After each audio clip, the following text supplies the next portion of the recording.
Hi friends, good evening. The memory পাওয়ারে সবাইকে আরও একবার স্বাগত। সফলতা এই বিষয়টার সঙ্গে আমরা সবাই পরিচিত, তাই না? আর হ্যাঁ, এই সফলতা কোনো দুর্ঘটনা নয়।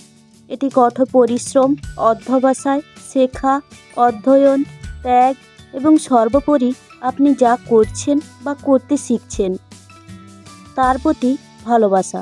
সফলতা হলো প্রগতিশীল উপলব্ধি, যা আপনি হতে চেয়েছিলেন এবং অন্যদের জন্য আপনার জীবনের সাথে একটি ইতিবাচক পার্থক্য করতে সক্ষম হয়েছিলেন। তাই নিজেকে সফল করে গড়ে তুলতে 4টি মানসিকতার প্রয়োজন। এই 4টি মানসিকতা হলো সাক্ষরতা, ইতিবাচক চিন্তাভাবনা, উদ্যোক্তা হওয়া, সবশেষে চ্যালেঞ্জ নেওয়া। এইবার তো ফ্রেন্ডস, এই বিষয়গুলো নিয়ে বিস্তারিত আলোচনা করা যাক, ঠিক আছে? নাম্বার 1, সাক্ষরতা। এই মানসিকতা অসংখ্য জীবনের ডোমেনে সাফল্যের সাথে যুক্ত হয়েছে। আমাদের মস্তিষ্কের দৃষ্টিভঙ্গি এবং আমাদের নতুন ধারণা এবং দক্ষতা শেখার এবং বিকাশের মাধ্যমে পরিবর্তন এবং বৃদ্ধি করার ক্ষমতা রাখে। নাম্বার 2, ইতিবাচক চিন্তা করা। কৃতজ্ঞতা, রিফ্রেশিং, অর্থ উদ্দেশ্য এবং আত্মসহানুভূতির মতো ইতিবাচক বিষয়গুলিতে ফোকাস করার মাধ্যমে আমরা সুবিধা পেতে পারি। এছাড়া জীবনের সন্তুষ্টি এবং মানসিক চাপ কমাতে এবং গঠনমূলক উপায় লাভ করতে সবসময় ইতিবাচক চিন্তা করা। নাম্বার 3, উদ্যোক্তা হওয়া।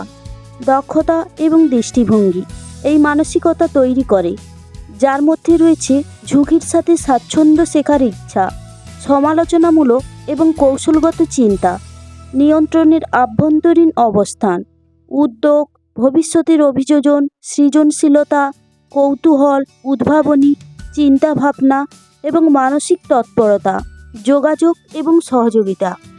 নাম্বার 4, চ্যালেঞ্জ নেওয়া। অনিশ্চয়তার সাথে মোকাবিলা করা। চাপের হতে পারে, যাই হোক, অজানাকে জানার আগ্রহ সবার মধ্যেই থাকে, তাই অজানাকে জানতে হলে চ্যালেঞ্জ তো নিতেই হয়, তাই না?